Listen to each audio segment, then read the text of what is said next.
So on a video where I discuss exploitation of free labor of deaf people in a greater conversation about the nuances behind sign language and sign representation and deafhood, somebody left a comment that said, LOL, okay, how about the more people use it, the more access everyone has to learning it? It's not cultural appropriation also. I'm going to chat about this for 2 shakes of a lamb's tail, and then I'm going to voice over a bunch of sources as we look through all of this together. First things first, not everybody needs access. Most people already have access. Who needs access? Deaf people. What is our only form of access? Sign language. Okay. So, the more people who use sign language, the more access deaf people will have theoretically. But because hearing people have prevented deaf people from using it for so long and don't know it, deaf people are now the main people who know, use, and actually are aware of what it is to have accurate sign language representation. Most hearing people are not qualified to teach sign language or to even interpret it. The only way to make sure everybody has access using sign language is for deaf people to have access using sign language because it is our only form of access. Hearing people get to talk to each other either way. Now, hearing people forced us deaf people to talk, but that doesn't mean we have access because we still don't know what you're saying. It just means you have access to us, but we don't have access to you. And then they use, oh, well, we made you speak, so now you're not deaf as a form of deaf cultural eradication. Deafness is a culture, and sign language is the language in which our culture is based on. Sign language is not part of hearing culture, and it is not what hearing language is based on. Therefore, when hearing people who are an oppressive member of society over deaf people use our culture to benefit while excluding us, that is cultural appropriation by definition. My follow-up question to you is, how about you not able-splain or hearing-splain deaf issues to a deaf person? Now we're going to look at some sources. I will be listing and linking these sources on my YouTube channel, by the way. Please pause to read. The first research study that we looks at bicultural deaf identity as a means to bridge the gap between medical and cultural social aspects of deaf life. It calls for people to look beyond deafness as a binary between medicine and deaf culture because of the layers of our deaf identities that are involved in the lived experiences. Members of the deaf community define ourselves as a cultural and linguistic minority group. This is because deafness is both a social and a cultural condition. Edward Tyler described culture as a complex whole which includes knowledge, belief, art, morals, law, customs, and other capabilities and habits acquired by man as a member of society. Some of the guys that were influential in getting sign language recognized as a language in America, they discussed that sign language and deaf people basically have our own cultural systems, and that sign language, just like any other language, is a cultural system, and they describe us as a linguistic community with cultural characteristics and cultural differentia.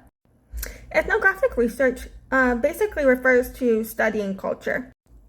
Deaf ethnographies have been presented from either participant observation, interviewing, or both. So an important aspect of being deaf is having deaf social clubs, particularly whenever we are in situations where there is a division between hearing and deaf worlds, because a lot of hearing people will exile deaf people.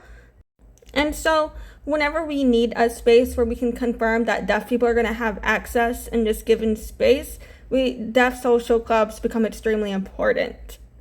Deaf churches have also been an important institution in deafhood Because at a time where we were being deprived of sign language, there was also this rise for having missions for deaf people to get deaf people to convert to Christianity. And so there are a lot of deaf churches or churches with deaf programs. And in some places, that's like the only social aspect some deaf people may have for getting together with other deaf people. And it's also noted that in communities where deaf people and hearing people are intertwined and the sign language is intertwined, deaf people have more equality overall in most cases. There is still some stigma in terms of social aspects, like with marriage, but they have overall higher quality of life in the economy. And a similar narrative holds true when we stop looking at deafness in terms of a medical issue to be cured and we accept it as part of a way of life. Most studies on deaf culture have been around sign language, but there is a need to study other aspects as well. Another aspect that needs to be studied is how intersectionality and diversity come into play in regards to deaf issues, particularly with different ethnic backgrounds and issues like with, Black deaf cultural issues and why there is Black deaf culture between, in America and things like that. Also, there aren't specific techniques for doing fieldwork in deaf communities, and those need to be developed. So cultural appropriation is when a typically more dominant people or society group will take unacknowledged or inappropriate adoption of custom practices, ideas, etc. of another society. There are many reasons that hearing people trying to teach ASL is perceived as disrespectful to the deaf community. But to sum it up, basically hearing people are profiting off of our labor, causing us to need to do more labor. They are trivializing and perpetuating harmful stereotypes, and they are teaching wrong signs, and they do not have the full understanding of sign language to appropriately use or teach it in a way that is accessible for deaf people. It really all comes down to a history of power dynamics as well, and it touches on deaf autonomy. There are ways to show cultural appreciation and actually support deaf people and actually make true accessibility for everybody and actually really learn. Because if the goal is access for everybody and more access, then why are deaf people being excluded in your idea of that access? You know what I mean? The only thing that deaf people are asking for is inclusion and access. So what is the harm in giving deaf people access? And why don't you think deaf people deserve access too, is my question. I also can't tell if you just don't know that deaf culture exists or if you don't understand what cultural appropriation means. So remember, hearing people already have access. It's deaf people who need access, and sign language is how deaf people get access. So don't tell deaf people what is or isn't accessible to deaf people. Let us tell you what is or isn't accessible to us. Fake sign language is a trend. It's something that we see every single day. Fake sign language does not help us. Fake sign languages provide us more work and less access, and it exploits us. Because fake sign language is so common, we try really, really hard to protect ourselves from it. But because hearing people don't actually care to learn sign language, you guys encourage fake signers and you don't listen to us deaf people when we tell you otherwise. My deaf history lesson, part 23, shows basically that in over 75% of cases in regards to ableism, people with disabilities are not listened to. I believe this applies over into deafhood with you guys not listening to us on access for sign language, because people who fake sign language are profiting off of it. And when we try to correct people, they are ignoring us and blocking us instead of learning from us. And while deaf people are struggling, hearing people get clout for signing.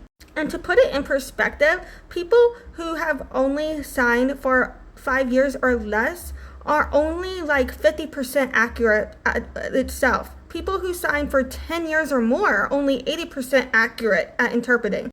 It takes years to become a good interpreter. Able-splaining is when an abled person thinks they're an authority on disability. Hearing-splaining is when a hearing person thinks they explained something to a deaf person about deafness. Deaf people see fake sign language interpretation every single day.